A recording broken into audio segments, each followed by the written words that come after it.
केरल वो राज्य है जहां लेफ्ट की सरकार है और उसी केरल की वायनाड सीट से राहुल गांधी लोकसभा सांसद हैं। लेकिन ना तो लेफ्ट के नेता चर्च के इस प्रस्ताव पर कुछ बोल रहे हैं और ना ही राहुल गांधी। इसकी वजह केरल की राजनीति है। केरल में ईसाई फैक्टर 7 जिलों में 7 जिलों में ईसाई आबादी 20% से ज्यादा है। 140 में से 33 विधानसभा सीटों पर ईसाई वोट निर्णायक है। 2021 विधानसभा चुनाव में 39% ईसाई वोट लेफ्ट फ्रंट को मिले। 44% गरीब ईसाइयों ने 2021 में लेफ्ट फ्रंट को वोट दिया। मध्यम वर्ग और उच्च वर्ग के 36% ईसाइयों ने लेफ्ट फ्रंट को वोट दिया। केरल का ईसाई वोट पूरी तरह से लेफ्ट के नेतृत्व वाले एलडीएफ और कांग्रेस के नेतृत्व वाले यूडीएफ को मिलता है। जाहिर है इस मुद्दे पर वोट के लिए लेफ्ट और कांग्रेस दोनों चुप हैं। चर्च को चिंता है कि केरल की आबादी में ईसाइयों की संख्या घट रही है। क्या यह चिंता वाजिब है? इसे भी जानना जरूरी है। केरल की आबादी में 1901 में 68.5% हिंदू थे, जो 1960 में करीब 61% हो गए और 2011 में यह संख्या करीब 55% हो गई। वहीं मुसलमानों की बात करें तो केरल में 2001 में करीब 17% मुसलमान थे, जो 1960 में बढ़कर के करीब 18% हो गए और 2011 में बढ़कर करीब 27% हो गए। बात ईसाई आबादी की करें तो केरल में 1901 में करीब 14% ईसाई थे, जो 1960 में बढ़कर 21% हो गए और 2011 में ईसाई बढ़कर करीब 18% हो गए। यानी केरल में पिछले 111 साल में हिंदुओं की आबादी तेजी से घटी है। सूबे में 111 साल में हिंदू आबादी 13% कम हो गई है। वहीं 111 साल में मुस्लिम आबादी करीब 9% बढ़ी है और ईसाई आबादी करीब 4.5% बढ़ी है। दरअसल केरल में चिंता ईसाइयों को नहीं, हिंदुओं के हिसाब से अगर हम देखें तो उनकी नजर आती है। इसकी वजह यह है कि यहाँ लगातार हिंदू आबादी घट रही है। इतना ही नहीं, केरल के 14 में से 6 जिलों में मुस्लिम आबादी 25% से ज्यादा हो गई है और तो और मल्लापुरम जैसे जिलों में मुस्लिम आबादी करीब 70% तक है। लेकिन आज हम यहाँ सवाल किसी धर्म को देखकर नहीं कर रहे हैं, बल्कि देश के हालात को देखकर उठा रहे हैं। केरल में चर्चा ईसाइयों से आबादी बढ़ाने की अपील चर्च कर रहा है, लेकिन देश के दूसरे राज्यों में आबादी घटाने पर गंभीरता से चर्चा की जा रही है। आपको बताते हैं कि क्यों बढ़ती आबादी परेशानी की वजह। ग्लोबल हंगर इंडेक्स में भारत 103 पायदान पर आ गया। अब आप समझिए कि अगर जनसंख्या बढ़ती है तो आप किस स्थिति में पहुंचते जा रहे हैं। यहां भारत को और नीचे होना चाहिए था, लेकिन हम 103 पर हैं। सुसाइड रेट में इंडेक्स में भारत 43वें नंबर पर है। यहां भी देश को बहुत पीछे होना चाहिए था। साक्षरता दर में दुनिया में अपने देश का दर्जा 168 है।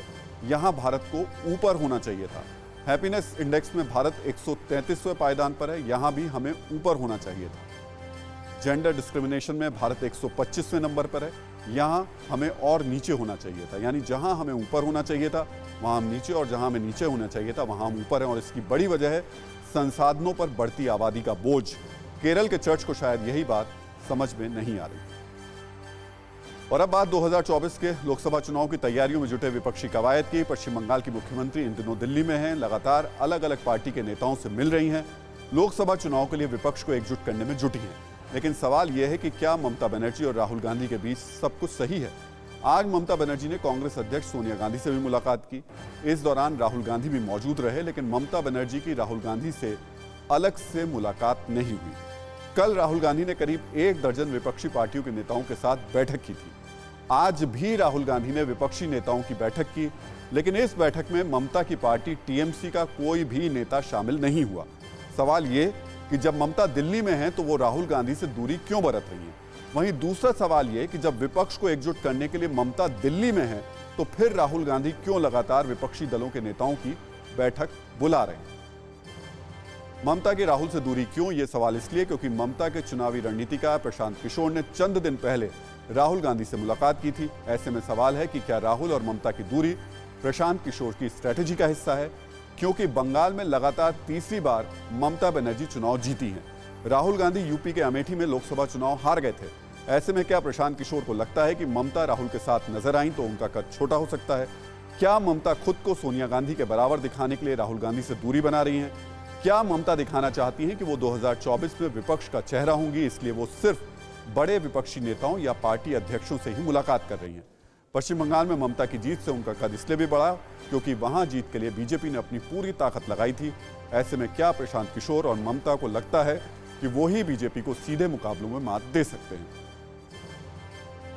वैसे सवाल यह भी कि ममता के दिल्ली दौरे के बाद ही अचानक राहुल गांधी क्यों एक्टिव हो गए। राहुल ने पिछले 36 घंटे में 2 बार विपक्षी दलों की बैठक की है, लेकिन दोनों बार राहुल की मीटिंग में टीएमसी के नेता मौजूद नहीं थे। हालांकि राहुल का दावा है कि पूरा विपक्ष उनके साथ है। The main point we are making here is that the house there, the Lok Sabha and the Rajya Sabha,